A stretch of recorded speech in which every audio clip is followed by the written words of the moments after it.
नमस्कार साथियों, स्वागत है आप सभी का नो अफेयर्स में, जहां हम आपके लिए लेकर के आते हैं दुनिया की हर बड़ी खबर से जुड़े अपडेट्स।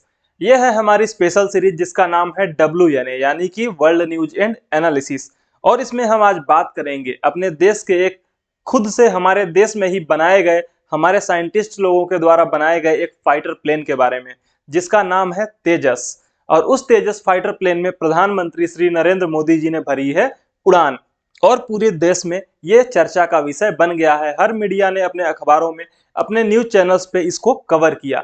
ये इतना ज्यादा इंपॉर्टेंट क्यों है, इसके बारे में आगे विस्तार से हम बात करेंगे कि आखिरकार प्रधानमंत्री का तेजस में उड़ना और फिर उसके बाद जो उनके द्वारा बयान दिए गए वो इतनी ज्यादा चर्चा का विषय क्यों बने। आखिरकार तेजस आने वाले समय में इंडिया के लिए, भारतीय वायुसेना के लिए, हमारी एयरफोर्स के लिए कितना ज्यादा इंपॉर्टेंट होने वाला है, और क्या हम इसको आने वाले समय में, भविष्य में दुनिया के अलग अलग देशों को एक्सपोर्ट कर पाएंगे। क्या इसके अंदर वो कैपेबिलिटीज हैं कि ये दुनिया के लिए सही साबित हो पाएगा। इस पर विस्तार से चर्चा करेंगे, लेकिन उससे पहले कुछ फोटोज आप देखिए जिससे आपको अंदाजा लग जाएगा कि क्या कुछ हुआ है। ये प्रधानमंत्री मोदी जी ने जब इस फाइटर प्लेन में बैठ करके उड़ान भरी और पूरा का पूरा सफर किया। एक लगभग आधे घंटे की इस प्लेन में राइड थी उनकी, इस एयरक्राफ्ट में राइड थी। और इस एयरक्राफ्ट में राइड करने के बाद उनके साथ में एक पायलट भी थे। देखिए, कोई भी जब सेलिब्रिटी हो या फिर हमारे देश का बहुत बड़ा पॉलिटिशियन, चाहे वो राष्ट्रपति हो, चाहे वो हमारे देश के रक्षा मंत्री हो या फिर प्रधानमंत्री हो, कोई भी अगर किसी फाइटर प्लेन में ट्रेवल करता है या फिर एक राइड लेता है, तो होता यह है कि वो सिर्फ बैठे होते हैं, कुछ थोड़ा बहुत काम कर सकते हैं, लेकिन उस फाइटर प्लेन को चलाने के लिए जो पायलट होते हैं वो ही चलाते हैं। बस वो साथ में पीछे को पायलट के रूप में बैठे होते हैं और राइड का मजा लेते हैं। एक्चुअल में सिर्फ इतना ही काम होता है उनका कि आप प्लेन में बैठिए, जो फाइटर पायलट होगा वो आपको अलग अलग चीजों के बारे में बताएंगे, समझाएंगे कि किस तरीके से वो प्लेन को चला रहे हैं। अगर किसी तरीके की परिस्थिति आगे आने वाले समय में बनती है, वॉर जैसी स्थिति बनेगी, तो वो किन वेपन्स का यूज करेंगे और कैसे आगे के जो भी उसमें लगाए गए, विमान के अंदर लगे गए सिग्नल्स हैं, रडार सिस्टम्स हैं, वो किस तरीके से काम करते हैं, उनके बारे में ब्रीफिंग देते रहते हैं राइड के दौरान में, उस उड़ान के दौरान में। प्रधानमंत्री जी ने जैसे ही राइड कंप्लीट की, वो नीचे आए, उतरे हेलमेट लेकर के और उसके बाद उन्होंने कहा कि सक्सेसफुली इस फ्लाइट के, इस तेजस एयरक्राफ्ट में ये जो छोटा सा हमने दौरा किया, इसमें बैठ करके लगभग आधे घंटे तक का, वो बहुत ही अच्छा रहा। एक्सपीरियंस जो था वो बहुत ही ज्यादा इनक्रेडिबली इनरिचिंग, मतलब कि बहुत अच्छा लगा उनको इसमें बैठने के बाद। क्यों? क्योंकि इससे ये पता चलता है कि जो हमारे देश के अंदर बना गया जो एयरक्राफ्ट है, ये तेजस हमारा इंडिजीनियस एयरक्राफ्ट है। हमारा आत्मनिर्भर Bharat make in India plan के तहत इसे बनाया गया है। काफी लंबे समय के बाद हम तेजस को बना पाए हैं। DRDO ने HAL के साथ में मिलकर के इसे बनाया है और अब HAL इसका प्रोडक्शन स्टार्ट कर चुका है। यानी कि HAL प्रोडक्शन कर रहा है और इसको बनाया गया है DRDO HAL के द्वारा मिल करके। ठीक है, अब समझिए इसको कि ये इतना ज्यादा इंपॉर्टेंट क्यों है। इतना इंपॉर्टेंट इसलिए है क्योंकि हमारे देश के अंदर में पहली बार ये स्वदेशी निर्मित कोई एयरक्राफ्ट है। इससे पहले हम या तो रसिया के ऊपर डिपेंडेंट थे या फिर विदेशी जो भी कंट्रीज है वेस्ट की, जैसे कि अमेरिका हो गया, फ्रांस हो गया, या फिर यूरोपियन यूनियन की कोई कंट्री हो गई, उनके ऊपर हम एयरक्राफ्ट्स के लिए डिपेंडेंट थे, पूरी तरीके से डिपेंडेंट थे। जैसे कि अभी हम एयरक्राफ्ट्स के इंजन्स के लिए वेस्ट के ऊपर या फिर रसिया के ऊपर पूरी तरह से डिपेंडेंट हैं। हमने एयरक्राफ्ट्स तो बना लिए हैं, लेकिन इंजन्स अब भी हम इंपोर्ट ही करते हैं, दूसरे देशों से खरीदते हैं। अभी तक हम इंजन बना नहीं पाए हैं। कावेरी पे बहुत तेजी से काम चल रहा था, लेकिन कावेरी इंजन भी पूरी तरीके से अभी सफल नहीं हो पाया है, उसकी टेस्टिंग नहीं हो पाई है। उसी तरीके से हम पहले एयरक्राफ्ट्स के लिए भी पूरी तरह से डिपेंडेंट थे। हमारे पास जो भी एयरक्राफ्ट्स हैं, चाहे वो हमारा MiG-21 हो, MiG-29 हो, मिराज 2000 हो, सुखोई 30 MKI हो, या फिर राफेल जो हमने फ्रांस से खरीदा है वो हो, वो सभी के सभी हमने विदेशों से खरीदे हुए एयरक्राफ्ट्स हैं। लेकिन ये तेजस फाइटर प्लेन जब इंडिया में हमारी एयरफोर्स की शान बन जाएगा, बहुत सारे, देखिए प्रेजेंट टाइम में हमारे पास इसके 2 स्क्वाड्रन अवेलेबल हैं। उनको तेजस का 2 स्क्वाड्रन एयरफोर्स यूज कर रही है, लेकिन और भी इनकी संख्या बढ़ाई जा रही है। तो आने वाले समय में हमारे देश में ही बने एयरक्राफ्ट हमारी वायुसेना जब यूज करेगी, तो उसको देख करके दुनिया के और भी देश जब उसे देखेंगे, तो उनको लगेगा कि अगर इंडियन एयरफोर्स इसे यूज कर सकती है तो हम क्यों नहीं यूज कर सकते। अगर कोई अच्छी चीज बनी होगी तभी इंडियन एयरफोर्स उसे यूज कर रही है। उसके अलावा जब कोई भी सेलिब्रिटी या फिर हमारे देश के प्रधानमंत्री, राष्ट्रपति किसी फाइटर प्लेन में उड़ते हैं तो वो पूरी दुनिया के मीडिया के लिए एक बहुत ही बड़ा अट्रैक्शन का पॉइंट बन जाता है। वो उसको देखते हैं कि आखिर इस फाइटर प्लेन में ऐसा क्या है कि प्रधानमंत्री ने या फिर राष्ट्रपति ने उसमें उड़ान भरी है। उसके बारे में रिसर्च की जाती है और वो चर्चा का विषय बनता है। ऐसा ही कुछ करने की कोशिश की गई है प्रधानमंत्री के द्वारा। देखिए, पीएम मोदी जो है वो पहले प्रधानमंत्री हैं जिन्होंने सिंगल इंजन के फाइटर एयरक्राफ्ट में उड़ान भरी है। बात को समझिए कि कोई भी फाइटर प्लेन है वो तो ट्विन इंजन होगा या फिर सिंगल इंजन होगा, ठीक है। अगर ट्विन इंजन है तो वो उसकी कैपेबिलिटीज ज्यादा होंगी, वहीं पे जो सिंगल इंजन है उसकी कैपेबिलिटीज थोड़ी कम होंगी। अगर इंजन फेल मार जाता है, किसी भी एयरक्राफ्ट का इंजन अगर फेल मार गया तो बहुत ज्यादा दिक्कत हो सकती है। वो एयरक्राफ्ट पूरी तरीके से अपने संतुलन खो सकता है और खतरा बहुत ज्यादा हो सकता है। इसीलिए जब कोई भी राजनेता, बड़े आप तो प्रधानमंत्री हो या फिर राष्ट्रपति हो, किसी एयरक्राफ्ट की राइड लेते हैं तो वो ज्यादातर ट्विन इंजन वाले एयरक्राफ्ट में ही राइड करते हैं। लेकिन पीएम मोदी ने पहली बार डेयरिंग दिखाई है और वो सिंगल इंजन वाले एयरक्राफ्ट में ट्रेवल किए हैं, सिंगल इंजन वाले एयरक्राफ्ट में उन्होंने राइड ली है। इससे दुनिया को मैसेज किया जाता है, पूरी दुनिया इससे बात ये समझेगी कि अगर इतना अच्छा एयरक्राफ्ट तेजस नहीं होता तो कोई भी एजेंसी जो कि सुरक्षा देखती है प्रधानमंत्री की, वो क्लियरेंस नहीं देती प्रधानमंत्री को कि आप इसमें ट्रेवल करिए। सिंपल सी बात है। उसके बाद उसके अलावा अगर हम बात करें तेजस की, तो राजनाथ सिंह जी ने भी तेजस में ट्रेवल किया हुआ है, उसमें बैठ करके उन्होंने भी एक राइड ली हुई थी, ठीक है। सबसे बड़ी चीज जो है, इंपॉर्टेंट चीज वो ये है कि इससे पहले प्रधानमंत्री जी से पहले कोई भी तेजस फाइटर में, कोई भी पीएम तेजस फाइटर प्लेन में उड़ान नहीं भरा था, क्योंकि सिंगल इंजन का फाइटर प्लेन है ये। जबकि ज्यादातर लोग, चाहे वो हमारे देश की राष्ट्रपति श्री द्रौपदी मुर्मू जी हो जिन्होंने सुखोई 30 में अपनी राइड की थी, उसके पहले हम अगर बात करते हैं तो सुखोई 30 में निर्मला सीतारमन जी भी राइड कर चुकी हैं। सिंपल सी बात है कि ज्यादातर लोग सुखोई में अभी तक उड़े थे, सुखोई में ज्यादातर राइड किए थे, क्योंकि वो ट्विन इंजन का फाइटर प्लेन है, ठीक है, और 4.5 जनरेशन का है। सबसे पहले चीज जो हम एक चीज समझते हैं कि आखिरकार ये फाइटर प्लेन्स की जनरेशन क्या होती है। समझिए बात को कि जब 1950s और 60s के टाइम पे, सेकेंड वर्ल्ड वॉर के टाइम पे जो भी फाइटर प्लेन्स यूज किए जाते थे वो या तो फर्स्ट जनरेशन के थे या फिर कुछ कंट्रीज ने सेकंड जनरेशन के फाइटर प्लेन्स बनाने स्टार्ट कर दिए थे। अगर हम फर्स्ट जनरेशन के एयरक्राफ्ट्स की बात करते हैं तो उनके बाद उनकी जो टेक्नोलॉजी थी बहुत ही सीमित थी, बहुत ही आसानी से उन्हें ट्रैक किया जा सकता था और खत्म किया जा सकता था। वहीं पे सेकंड जनरेशन का जो मिग 21 है, थोड़ा सा ध्यान रखिएगा, जब हम मिग 21 को बोल रहे हैं तो हमारे पास मिग 21 का एक बहुत बड़ा स्क्वाड्रन अवेलेबल था और उसी को हम तेजस से रिप्लेस करना चाहते हैं। हमने काफी हद तक प्लेन्स को मिराज 2000 से रिप्लेस किया हुआ है और अब हम तेजस जो खरीद रहे हैं उनको मिग 21 से रिप्लेस करेंगे। मिग 21 जो है वो रसिया का, सोवियत यूनियन का बनाया हुआ एयरक्राफ्ट है, जिसे अब रूस भी यूज करना बंद कर चुका है। पूरी दुनिया में सिर्फ इंडिया ही वो कंट्री है जो अभी भी मिग 21 को यूज कर रहा है। अब बात को समझिए, इतना ज्यादा खतरनाक क्यों है मिग 21, जिसको अभिनंदन लेकर के गए थे और F-16 को, पाकिस्तान के F-16 को, जो कि अमेरिका का एक उन्नत किस्म का लड़ाकू विमान है, उसको मार दिया था। तो यहां पर एक चीज समझने वाली ये है कि लड़ाकू विमान कितना भी खतरनाक क्यों हो, कितना भी खराब क्यों ना हो, डिपेंड ये करता है कि अगर उसको चलाने वाले के अंदर डेयरिंग है तो वो सामने वाले को, अपने दुश्मन को मार सकता है। इसीलिए शायद मिग 21 से F-16 को मार गिराया गया था। सिंपल सी बात है, वो ये समझिए कि F-16 जो है और मिग 21 जो है उनके जनरेशन में बहुत ज्यादा डिफरेंस है। मिग 21 सेकंड जनरेशन का है, यानी कि उसके टेक्नोलॉजी बहुत कम है। वहीं पे जो F-16 है वो 3.5 to 4 जनरेशन का एयरक्राफ्ट है, यानी कि उसके पास टेक्नोलॉजी बहुत ज्यादा है। फिर भी उसको मार दिया गया क्योंकि उसमें जाबाज अभिनंदन बैठे हुए थे।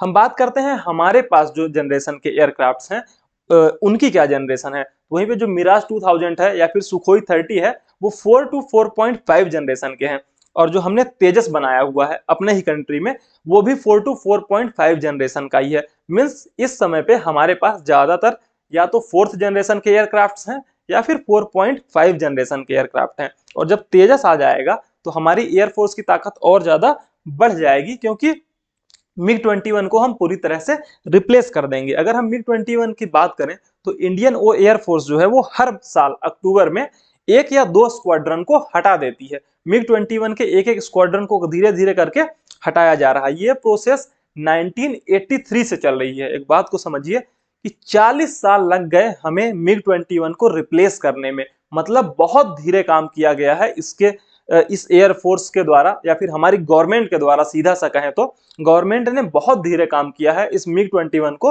रिप्लेस करने में। या तो परचेजिंग गलत तरीके से की गई, या फिर हम अपने यहाँ पर एयरक्राफ्ट्स को बना नहीं पाए, चाहे वो किसी भी वजह से रहा हो, लेकिन कमियां हुई हैं जिसकी वजह से हम अपने यहाँ पर एयरक्राफ्ट्स को इतना जल्दी बना नहीं पाए और उन्हें खरीद करके MiG-21 को रिप्लेस नहीं कर पाए, जिसकी वजह से जाने कितने ही फाइटर पायलट्स की जाने गई हैं। क्योंकि MiG-21 जो है जिसे उड़ता हुआ ताबूत भी कहा जाता है। क्यों? क्योंकि इसका कभी भी एक्सीडेंट हो जाता है। तो MiG-21 को रिप्लेस करना बहुत ज्यादा जरूरी है। 1963 से ये ऑपरेशनल है इंडिया में। MiG-21 को 1963 से यूज किया जा रहा है।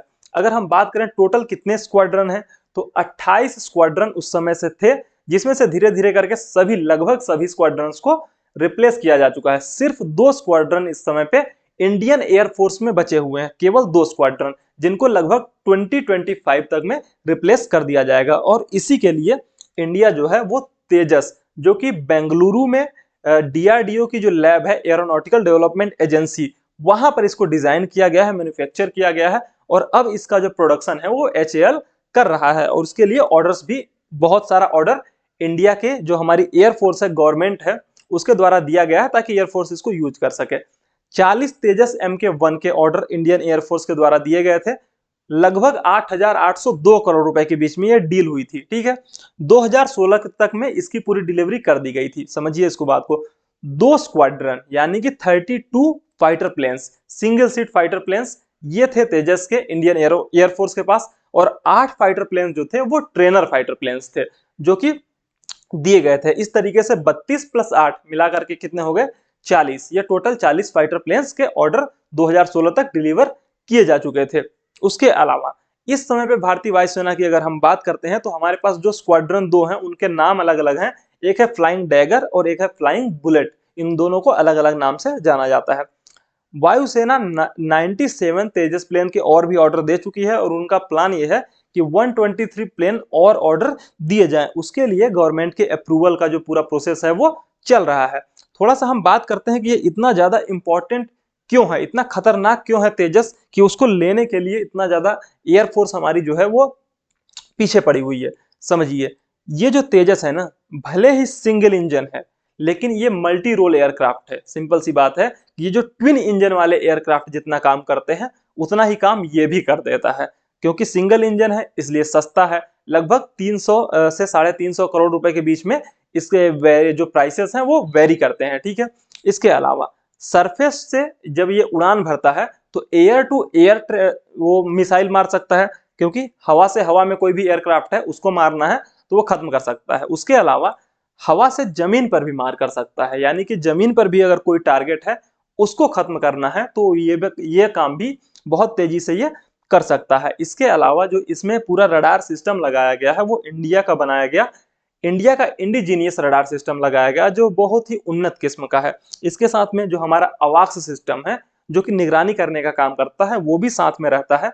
तो बहुत ज्यादा पावर इसको मिल जाती है, बैकिंग बहुत ज्यादा मिल जाती है। मोदी गवर्नमेंट के अंडर में बहुत ज्यादा तेजी से इस इंडियन एयरफोर्स के द्वारा तेजस और भी एयरक्राफ्ट्स के इक्विजिशन की बात चली है और उनको किया गया है। चाहे उसमें हम राफेल डील की बात करें या फिर तेजस को जो आने वाले समय में खरीदे जाने हैं उनके अप्रूवल्स की बात करें, बहुत तेजी से अप्रूवल्स दिए गए हैं और उनकी खरीद की गई है, भले ही HAL थोड़ी देरी कर रहा हो। अगर हम तेजस के वेरिएंट्स की बात करते हैं तो तेजस के कुल 3 वेरिएंट्स हैं, जिसमें तेजस का जो मार्क 1 है, तेजस मार्क 1A है, और तेजस का आने वाला ट्रेनर वर्जन है।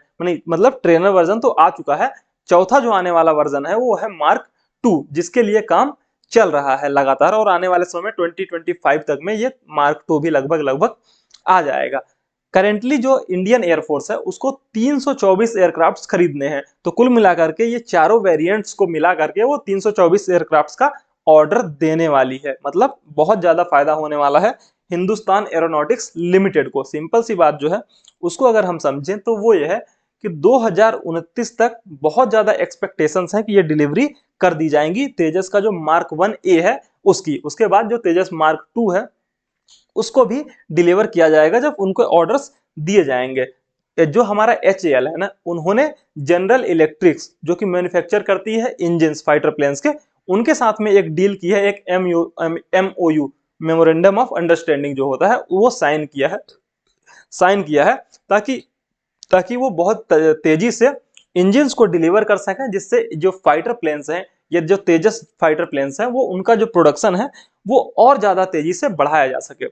सिर्फ हमारी एयरफोर्स ही नहीं है जो तेजस को खरीदने में इंटरेस्टेड है। US, Australia, Egypt, Malaysia, Indonesia, ये सभी वो कंट्रीज हैं जो कि तेजस में अपना इंटरेस्ट दिखा चुकी हैं और उनको लेने के लिए बहुत ज्यादा इंटरेस्टेड हैं और उसके लिए वो लगातार काम कर रही हैं। चाहे वो उनके अलग अलग टेस्टिंग फेजेस में आकर के देखना हो या फिर ट्रेनर जो फाइटर प्लेन को उड़ाने वाले ट्रेनर्स होते हैं उनके साथ में बातचीत करना हो, गवर्नमेंट टू गवर्नमेंट भी बातें चल रही हैं। हमारा जो फ्यूचर है तेजस के अलावा क्या है फ्यूचर? तेजस के अलावा हम एमका बना रहे हैं। एमका वो फाइटर प्लेन है जो 4.5 टू 5th जनरेशन का फाइटर प्लेन होने वाला है। फुल्ली स्टेल्थ फाइटर प्लेन होने वाला है। स्टेल्थ टेक्नोलॉजी वो टेक्नोलॉजी होती है कि हम किसी भी उसके रडार में नहीं आएंगे, जो सामने वाला हमारा दुश्मन है उसके रडार में हम आ नहीं पाएंगे, वो टेक्नोलॉजी होती है स्टेल्थ टेक्नोलॉजी। मतलब अगर एम का बना लिया हमने जो कि लगभग 2025 तक में बन जाएगा, तो उसके बाद से जो हमारा प्रोडक्शन होगा एमका का वो शुरू हो जाएगा। तो तेजस के बाद जो भारतीय वायुसेना जिसे खरीदेगी वो होगा एमका। एमका को खरीदने के बाद जो हमारी एक तरीके से कैपेसिटी है इंडियन एयरफोर्स की वो बहुत ज्यादा बढ़ जाएगी, क्योंकि इसमें लगा है आयसा रडार जो कि बहुत ही उन्नत किस्म का रडार है, जिसके थ्रू हम सामने वाले दुश्मन को बहुत ही आसानी से ट्रैक कर पाएंगे। जो हमारा इंडस्ट्री है ना उसमें DRDO बहुत तेजी से काम कर रहा है। HAL जो है हिंदुस्तान एरोनॉटिक्स लिमिटेड बहुत तेजी से काम कर रहा है फाइटर प्लेन्स बनाने के लिए। लेकिन अब जो जो प्राइवेट प्लेयर्स हैं ना वो भी बहुत ज्यादा तेजी से निकल करके सामने आ रहे हैं, क्योंकि डिफेंस सेक्टर को पूरी तरीके से गवर्नमेंट ने खोल दिया है। अब ये जो डिफेंस सेक्टर खुल चुका है उसके बाद इंडियन एयरफोर्स के जो चीफ थे उन्होंने भी ये कहा था कि प्राइवेट सेक्टर से हमें बहुत ज्यादा उम्मीदें हैं और ये डिफेंस इंडस्ट्री में बहुत ज्यादा रोल प्ले करने वाला है। जो फाइटर प्लेन्स हैं उनकी मैन्युफैक्चरिंग में बहुत ज्यादा रोल प्ले करने वाला है। क्यों? क्योंकि देखिए जब भी कोई फाइटर प्लेन बनता है तो उसके पार्ट्स अलग अलग जगह से आते हैं और फिर उनकी असेंबली होती है एक जगह पे जहां पे असेंबली लाइन होती है। HAL असेंबली करता है पूरी तरीके से, लेकिन पार्ट्स तो वो भी अलग अलग जगह से खरीदता है। जैसे जनरल इलेक्ट्रिक से वो इंजन खरीद रहा है, उसी तरह से कहीं से कोई बॉडी का दूसरा पार्ट खरीदेगा, कहीं से कोई दूसरा जो रडार होगा वो खरीदेगा, कहीं से मिसाइल्स वगैरह रखने का जो सिस्टम है वो लेगा। तो इस तरीके से असेंबली लाइन में सभी को फिर असेंबल किया जाएगा। तो जो अलग अलग पुर्जे बनाने की अगर अलग अलग कंपनी होंगी तो ज्यादा सहूलियत होगी, ज्यादा तेजी से काम हो सकेगा। उसके अलावा जो हमारे प्लेन्स होते हैं पैसेंजर प्लेन्स, उनका भी नंबर लगातार बढ़ने वाला है। तो हमें सिर्फ फाइटर प्लेन में काम करने की जरूरत नहीं है, बल्कि हमारी इंडस्ट्रीज को, जो प्राइवेट इंडस्ट्री है या फिर गवर्नमेंट की इंडस्ट्रीज हैं, PSUs हैं, उनको इन जो पैसेंजर प्लेन्स हैं उनको बनाने के लिए भी काफी तेजी से काम करना चाहिए, ताकि हम बड़े प्लेन्स बना सकें। क्यों? क्योंकि आने वाले समय में अगले 20 सालों में ये एयरबस का अनुमान है कि 2210 यानी कि लगभग 2200 बड़े प्लेन्स की इंडिया को जरूरत पड़ने वाली है, क्योंकि इस तरीके से नंबर ऑफ पैसेंजर्स इंडिया में बढ़ रहे हैं। अगर हम एयरक्राफ्ट्स की बात करें तो इनका सीधा सा कहना यह है कि 6.2% की ग्रोथ लगातार पैसेंजर्स की देखी जा रही है। तो उस हिसाब से इनको 2200 प्लेन्स की जरूरत पड़ने वाली है अगले 20 साल में। तो अगर इस पूरे मार्केट को देखा जाए तो जो हमारे प्राइवेट प्लेयर्स हैं ना उनको इसमें आगे आना चाहिए, क्योंकि बहुत बड़ा स्कोप है। देखिए 6.2% की ग्रोथ अगर पैसेंजर्स की हो रही है तो ये बहुत बड़ा नंबर है। आप इस नंबर को ऐसे समझिए कि इंडिया की पॉपुलेशन कितनी ज्यादा है और उसमें 6.2% जो अभी करंट में पैसेंजर हैं उसमें अगर ग्रोथ होती रहती है तो बहुत बड़ा नंबर सामने निकल करके आएगा। और इसके लिए हम डिपेंडेंट है किसके ऊपर? विदेशी कंपनीज के ऊपर, चाहे वो एयरबस हो या फिर बोइंग हो। इन दोनों को ही बड़ा ऑर्डर दिया जाता है, चाहे वो इंडिगो के द्वारा दिया गया हो या फिर टाटा के द्वारा दिया गया हो। ठीक है, तो उसके लिए जरूरी है कि अगर हम अपने यहाँ पर कुछ ऐसा सिस्टम डेवलप कर लेते हैं कि इन सभी कंपनीज का जो ऑर्डर है वो हमारे यहाँ पर इंडिया में ही इंडिया की कंपनीज को मिले तो बहुत ज्यादा बेहतर हो जाएगा, बहुत ज्यादा अच्छा हो जाएगा। ये थी पूरी खबर जो हम आपके लिए लेकर के आए थे। अगर आपको वीडियो पसंद आया है तो लाइक करिए, चैनल पर नए हैं तो चैनल को हमारे सब्सक्राइब करिए।